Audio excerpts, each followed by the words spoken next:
행복한 안식일입니다. 옆 사람과 인사해 보겠습니다. 우리 하늘까지 함께 갑시다. 이렇게 좀 인사해 보시겠습니까? 우리 코로나와 여러 사정으로 가정에서 예배하는 모든 성도님들도 꼭 하늘까지 함께 가십시다. 오늘 특별히 저희가 유튜브를 통해서 매번 이렇게 특별한 찬양을 체크했는데 우리 다혜 씨 그래서 자주 본 사람 같아요. 직접 들으니까 우리 너무 감동적인 찬양 감사합니다. 우리 또 성렬인 우리 집사님 찬양도 저희가 미리 여러 차례 잘 들었습니다. 참 찬양이 넘치는 장희동 교회라 너무 감사합니다. 살면서 환영합니다. 환영이라는 단어가 이렇게 소중한 것인지 몰랐습니다. 보면 두 팔 벌려 여기 밑줄 그어야 돼요. 환영합니다. 사랑합니다 아니라 사랑하고 사랑합니다. 저는 환영합니다라는 이 단어가 어느 찬양의 가사처럼 그저 당연한 것인 줄 알았습니다. 요즘에 성도님들이 정말 진심으로 환영합니다 라고 말씀해 주시면 눈물 날 것 같아요. 다시 한번 소중한 깨달음을 주셔서 감사하고 환영해 주셔서 감사합니다. 저에 대해서 잘 모르시죠? 뭐 이쪽 저쪽 물어보셨겠죠? 정보가 없지요? 다행입니다.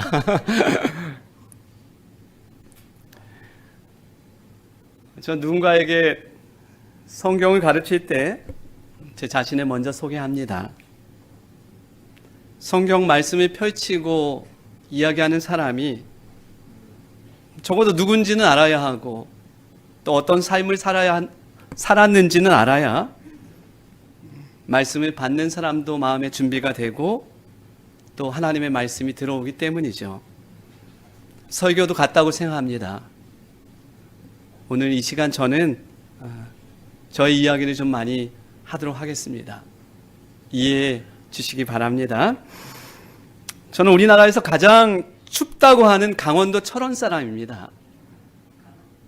우리 집사람은 강원도 정선 사람이에요. 누가 더 시골 사람인지에 대한 논쟁이 늘 있습니다. 누가 더 시골 사람 같아요? 두 아이는 강화도 구하리 아이들이에요. 결국은 넷 다 촌사람이라는 거죠. 강원도 철원하면 혹시 아시는 게 있나요? 떠오르는 게 있어요? 쌀이 좋아요. 철원 평야에서 나온 그 쌀. 저희 아버님이 농사 지었던 쌀도 드셨을 거예요. 군부대가 많이 있고요. 겨울이 되면 철원 영하 17도 뭐 이런 거 보도를 통해서 많이 들어보셨을 거예요. 저는 할머님과 부모님의 신앙에 따라서 재림교인으로 태어났습니다. 삼형제의 막내로 자랐어요. 원래는 큰 누나가 있었는데 시골에서 진짜 어렵게 당시 강원도 철원에서 벼농사를 지으면서 이 딸아이를 서울로 유학시키는 것은 쉬운 일은 아니었어요. 저희 작은 동네에서는 처음 있는 일이었어요. 부모님이 그 일을 하셨어요. 그런데 서울 삼육 기숙사로 이제 보냈고 거기서 생활을 잘 했는데 너무 슬프게도 중학교 2학년 때 저희 가정이 누나를 잃었어요. 제가 살면서 처음으로 받은 가장 어떤 큰 충격의 사건이었어요. 아픔이었어요. 어머니 아버지가 얼마나 슬퍼하셨는지. 어머니가 이 누나가 썼던 일기가 있어요. 근데 거기 하늘 소망과 신앙에 대한 그 어린 소녀가 써놓은 글들이 있는데 그 일기를 금색 보자기에다가 예쁘게 접어서 책상 서랍 안쪽에 고이 이렇게 비밀처럼 간직해 놓으셨어요. 제가 어렸죠. 7살? 뭐 이런 시절에 있었던 일인데요. 초등학교 1학년, 2학년 글을 알 때쯤 제가 몰래 그 금 보자기를 풀러서 누나가 써놓은 일기를 살펴본 적이 있어요. 그리고 다시 묶어놓고. 여러분, 믿지 않는 시골 동네가 유별나게 여자아이를 서울까지 유학시켰다고, 그래서 그랬다고 얼마나 수군거렸는지요. 저희 아버지랑 어머니가 어떻게 했을까요? 마을 사람들이 보란듯이 누나보다 1살 어린 자신의 둘째 아들을 또 서울 삼육 기숙사로 보냈어요. 우리 어머님 세대의 믿음은, 또 우리 아버님 세대의 믿음은 참 존경할 만해요. 제가 그 상황이었으면 시간이 지나니까 알 것 같아요. 내가 내 새끼를 다시 보낼 수 있을까? 그 학교로?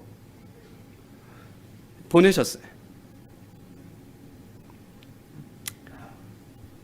저희 부모님은 오랫동안 철원에 있는 철원 은혜요양원에서 예배소장으로 계셨어요. 10년 넘는 세월을 중증 장애우들을 위한 그 예배 사역을 하셨어요. 안식일이 되면 100명 정도의 장애우들이 모입니다. 아주 중증이에요. 정신도 없고 막 잘 못 움직이는 친구들이 모여서, 여러분, 그곳에서 찬양을 하는데 얼마나 감동이 넘치는지 몰라요?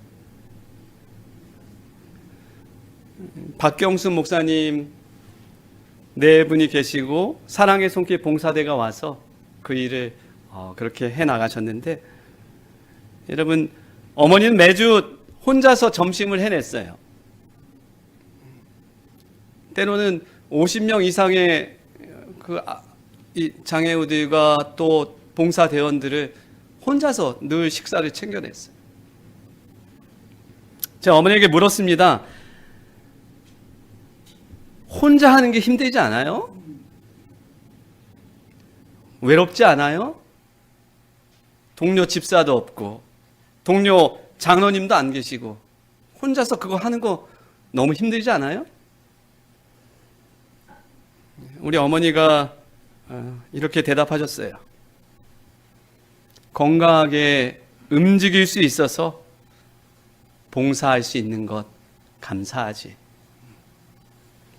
여러분, 교회 봉사 힘들어요. 아까 우리 황 집사님 이야기했지만 버겁고 힘들어요. 장희동 교회는 더 힘드셨을 거예요. 지난 1년 동안 너무 고생하셨습니다. 근데 봉사할 수 있는 것 감사한 일입니다. 이제 몇 해 전에 제가 필리핀 선교사로 나가기 전에 한 1년 전쯤 저희 어머니는 그 금요일 오후에 늘 하셨던 대로 성경 필사를 하셨어요. 이사야 53장을 기록하면서 아마도 은혜를 받으셨을 거고요. 54장을 한 4절 정도를 적어 놓으시고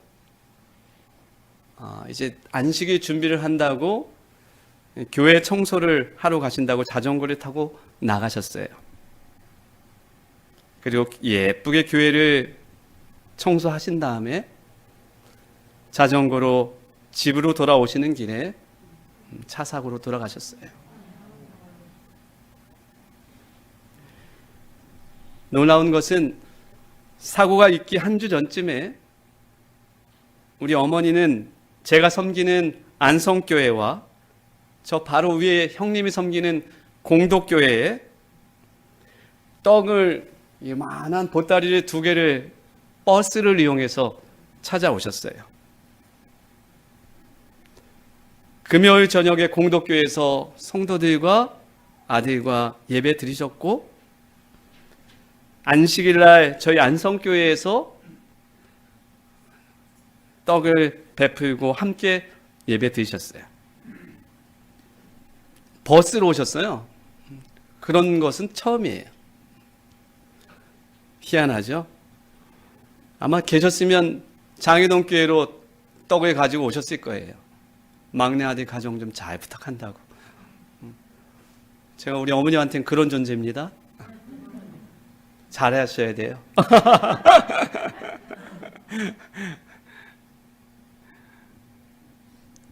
그렇게 성도들 대접하고 한 주 정도 후에 그렇게 어머니 돌아가셨어요. 참 신기하게 느껴져요. 어떻게 그 떡을 해가지고 오셨을까? 그리고 함께 예배를 드리셨을까? 그럼 제가 그리 진지한 사람이 아니에요. 운동 좋아하고요. 모든 운동 좋아합니다. 캠핑, 야외 활동 좋아하고, 패스파인더 우리 어린이 청소년 사역 좋아하고, 사람 사귀는 것 좋아하는 사람입니다. 뭐 그런 사람이에요. 제가 교회 일에는 진심입니다.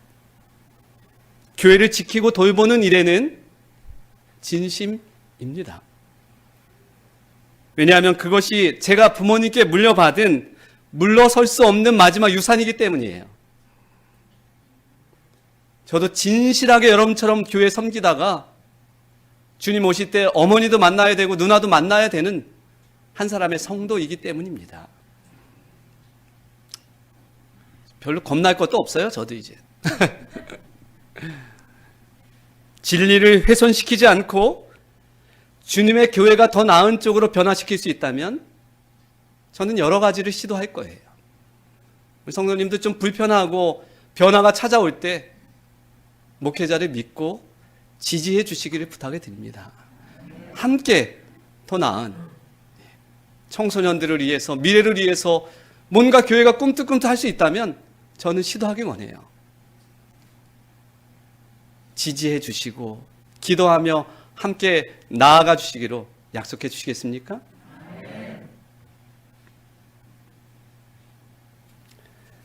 오늘 말씀의 주제는 여호수아 1장 1절부터 있는 말씀입니다. 함께 보실까요? 제가 1절 말씀을 읽겠습니다. 여호와의 종 모세가 죽은 후에 여호와께서 모세의 수종자 눈의 아들 여호수아에게 말씀하여 이르시되, 2절입니다. 여러분들이 읽겠습니다. 시작.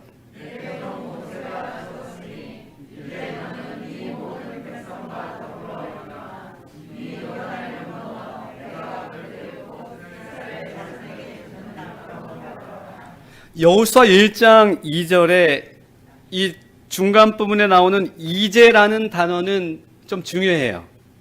왜 중요하냐면 이 이제는 여러분 킹 제임스 버전에는 1절 맨 앞에 위치하고 있어요. Now 이러면서 시작돼요.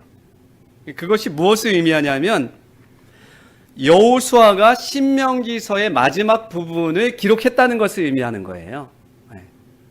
신명기서 마지막 부분과 이 여호수아서가 연결되어서 진행된다는 것을 의미해요.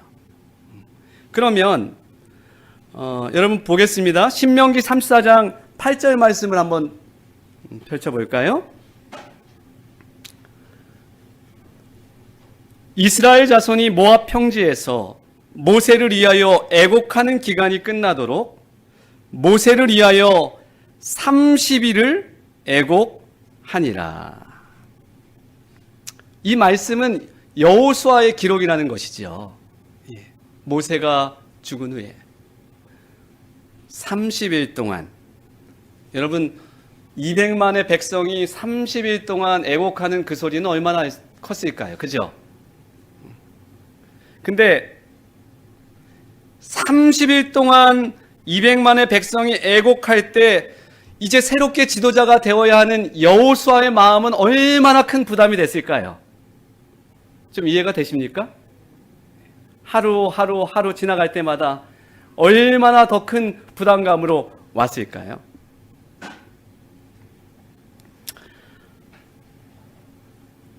자, 여호수아 1장 1절과 2절 말씀을 좀 다시 보겠습니다. 여러분, 여호수아의 눈에 모세는 어떤 사람이었냐면 1절에 보면 여호와의 종이라고 기록하고 있어요. 모세는 아주 심플하게 기록해요. 여호와의 종 모세. 근데 여호와의 종, 이것을 재림교회 주석은 이렇게 풀어내더라고요. 재림교회 주석을 좀 볼까요? 여호와의 종, 하나님께 전적으로 굴복하여 그의 명령에 순종하는 사람, 죄의 굴레에서 그를 구속한 하나님께 매어 있는 사람. 여러분, 이런 사람들을 뭐라고 부른다고요? 여호와의 종이라고 부른다고요. 여호와의 종이라. 매우 짧고 단순하고 쉬워요. 그죠? 쉬워요, 어려워요? 이런 사람 되는 거. 쉬워요, 어려워요? 아유, 대답 소리가 크면 전 더 좋습니다. 어려워요. 얼마나 어려워요? 여러분, 이런 사람 한 사람이 있으면, 이런 지도자가 한 사람이 있으면 하늘에서 만나가 내려요. 이런 지도자가 있으면 반석에서 물이 터져요. 이런 지도자가 있으면 홍해가 갈라져요.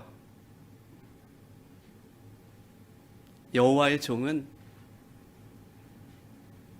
여호수아가 기록한 가장 극상의 지도자의 모본이에요. 완벽한 지도자로 비춰졌다는 거예요.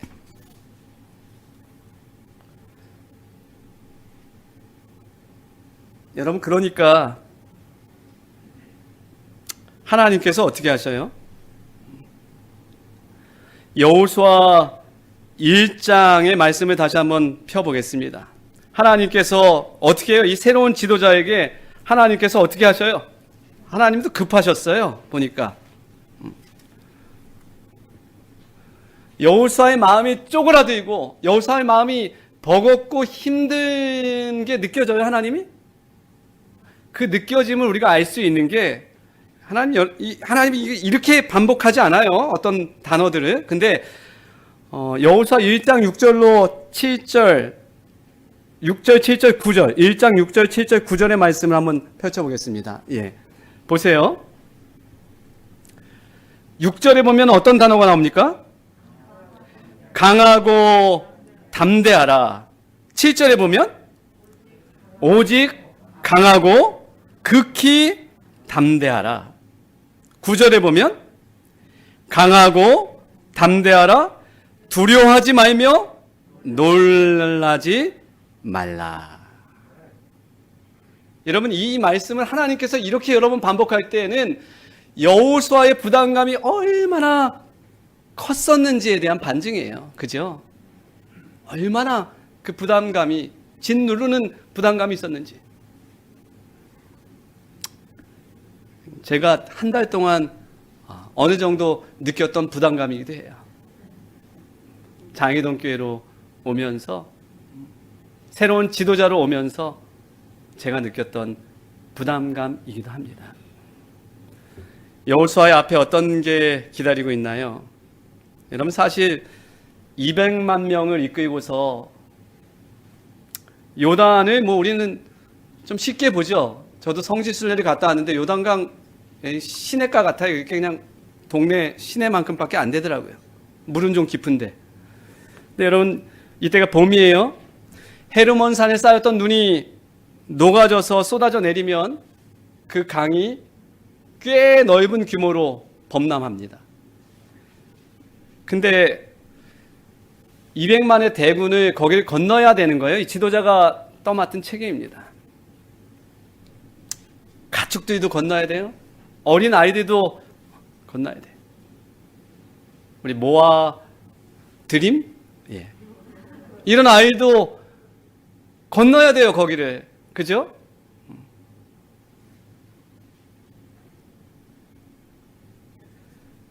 아마 요단강은 여호수아에게 홍해처럼 느껴졌을 거예요.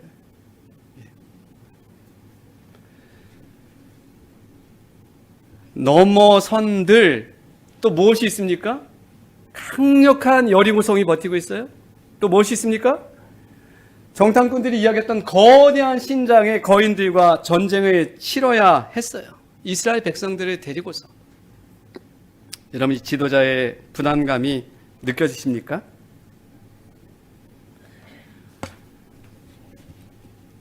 우리 성경 주석에 있는 말씀을 잠깐 읽어볼게요. 이 시대에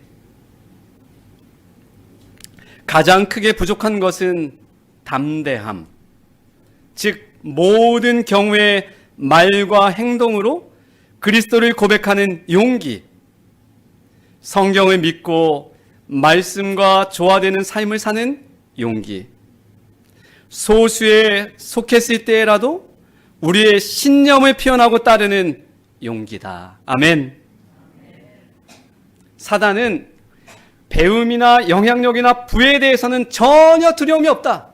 전혀 두려움이 없다. 그러나 그는 믿음으로 전진하는 겸손한 영혼의 불굴의 용기 앞에 기가 죽는다. 아멘.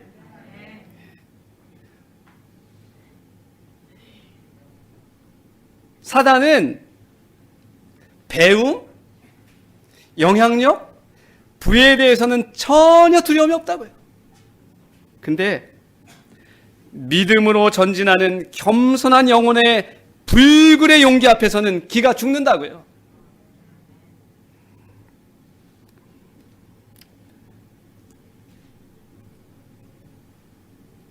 여러분, 장희동 교회는 앞으로 헤쳐나갈 이 일들이 너무 많죠. 계산하면 답이 좀 안 나오죠. 예.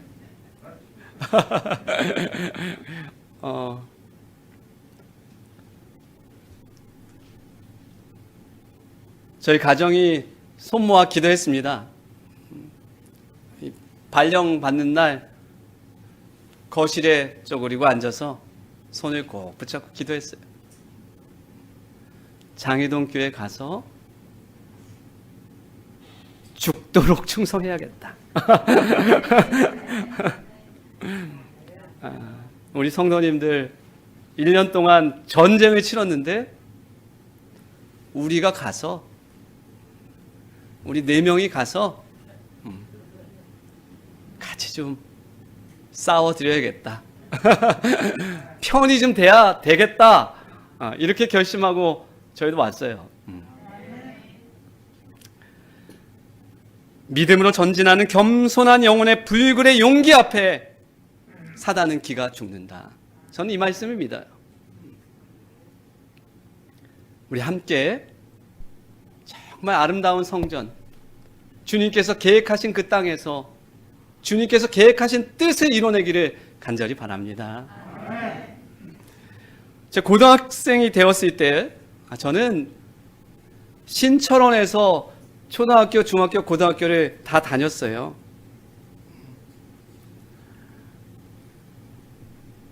초등학교, 중학교는 좀 괜찮은데 고등학생이 되니까 이 안식일이 꽉 걸려요. 빼도 박도 못하는 상황이 되더라고요. 선생님한테 편지 썼어요. 이해가 안 되죠. 전혀 이해가 안 됩니다. 고등학생이 안식일에 교회를 간다는 게, 토요일에 교회를 간다는 게 말이 안 되는 상황이에요. 또 처음 있는 일이에요. 내신이 어떻고 결석일수가 어떻고 너 졸업 못한다고 얼마나 핍박을 하는지. 학생 처장님한테 데리고 와서 상담 붙이고, 또 저쪽에 장로교 또 유능한 하여튼 우리 선생님이 장로교 집사로 계신데 또 거기 가서 너 붙어보라고 이야기하고. 시골에서 여러분 고등학교 그 아이가 성경에 대해서 뭐 얼마나 알겠어요. 가서 붙어보라면 또 붙어야죠. 아는 만큼.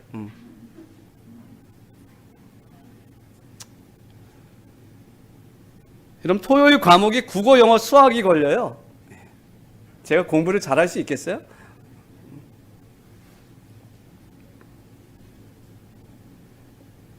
마음이 너덜너덜해졌습니다. 그 한 주간 너무 힘들더라고요. 돌아오는 안식일에 전 학교로 안 가고 성경 가방을 가지고 교회로 갔어요. 교회로 향하는데 제 마음이 가벼웠을까요? 너덜너덜해진 마음에 터덜터덜 교회로 걸어가는 겁니다. 편이 없어요. 편이 없어. 부모님도 어떻게 할 수도 없고, 그 시골 뭐 좀 많이 배우신 분이면 가서 학교 가서 따져줄 수도 있는데, 부모님 뭐 어떻게 해요? 그냥 기도만 하시지. 교회로 갔어요. 그 안식일 우리 담임 목사님이 설교하시기 전에 고등학생인 저를 부릅니다. 김재경 학생, 앞으로 나와. 단상 앞에 불려 나갔어요. 그리고 목사님 보고 이렇게 섰습니다. 그때 우리 목사님이 읽어주셨던 말씀이 여호수아 1장 5절로 9절 말씀입니다. 30년이 지났는데 제가 그 장면이 또렷하고 목사님이 말씀을 읽어주신 모습이 또렷해요. 제 신비에 새겨졌어요. 내 평생에 너를 능히 대적할 자가 없으리니 내가 모세와 함께 있었던 것 같이 너와 함께 있을 것임이니라. 내가 너를 떠나지 아니하며 버리지 아니하리니 강하고 담대하라. 너는 내가 그들의 조상에게 맹세하여 그들에게 주리라 한 땅을 이 백성에게 차지하게 하리라. 오직 강하고 극히 담대하여 나의 종 모세가 내게 명령한 그 율법을 다 지켜 행하고 우로나 좌로나 치우치지 말라.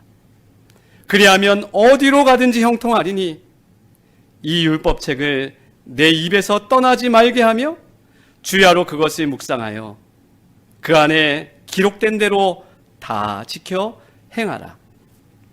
그리하면 늘 길이 평탄하게 될 것이라. 내가 형통하리라. 구절은 다 함께 읽어볼까요? 시작.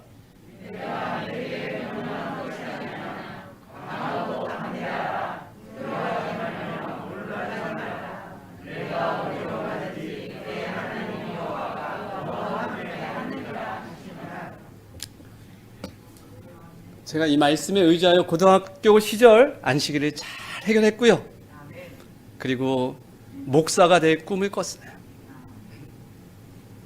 사랑하는 성도님들이시여, 하나님의 일을 하는 것은 쉬운 일이 아니에요. 저희 어머니 보세요. 50명을 혼자서 식사 그 준비를 하시고 장애인들 10년이 넘게 섬기고 교회 청소하고, 그래도 세상에서 바라볼 때는 교통사고는 말이 안 되잖아요. 하나님의 일은 쉬운 것은 아니에요. 여러분 힘들죠?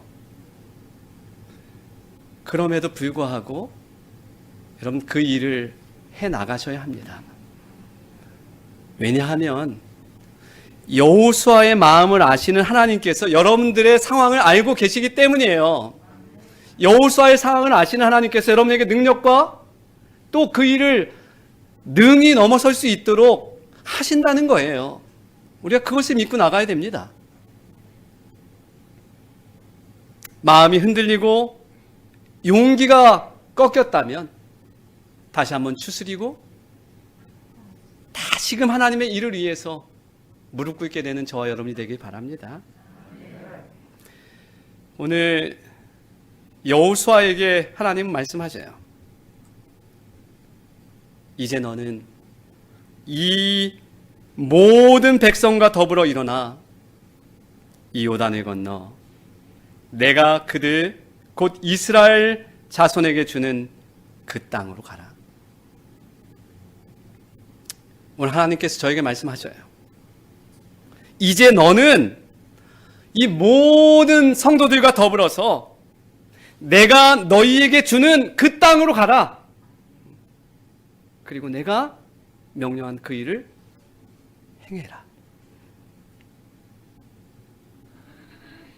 우리가 준비한 땅이 아니잖아요. 하나님이 준비한 땅이잖아요. 우리가 하고 싶다고 하는 거 아니잖아요.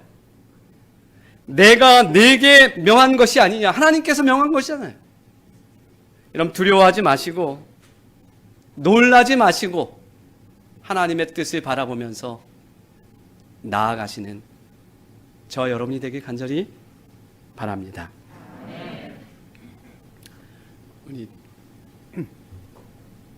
제가 좋아하는 찬양이 있는데요.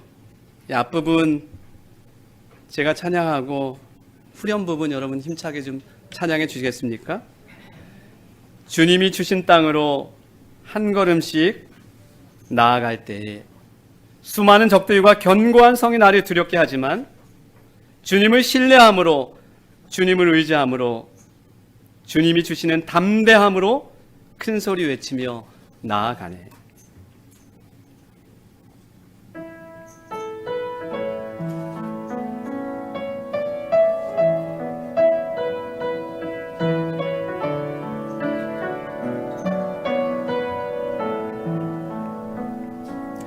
주님이 주신 땅으로 한 걸음씩 나아갈 때에 수많은 적들과 견고한 성이 나를 두렵게 하지만 주님을 신뢰함으로, 주님을 의지함으로, 주님이 주시는 담대함으로 큰 소리 외치며 나아가네. 다 함께요. 이 산지를 내게 주소서. 그날에 주께서 말씀하신 이제 내가 주님의 이름으로 그 땅을 취하리니 이 산지를 내게 주소서. 그날에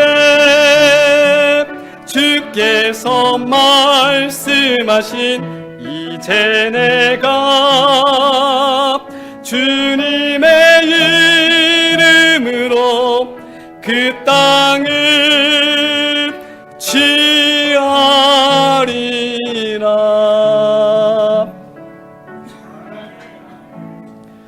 하나님의 약속들은 우리가 그것들을 얻기 위하여 앞으로 전진할 때만 우리의 것이 된다. 그의 선물들은 그것들을 받는 우리의 역량에 비례하여 더 커진다. 우리의 받는 역량도 각기 더해진 선물로 커가며 따라서 하나님의 자원은 제한이 없다. 그분이 주는 능력은 오직 우리의 수용력에 의해 제한될 뿐이다. 아멘. 말씀 마치겠습니다.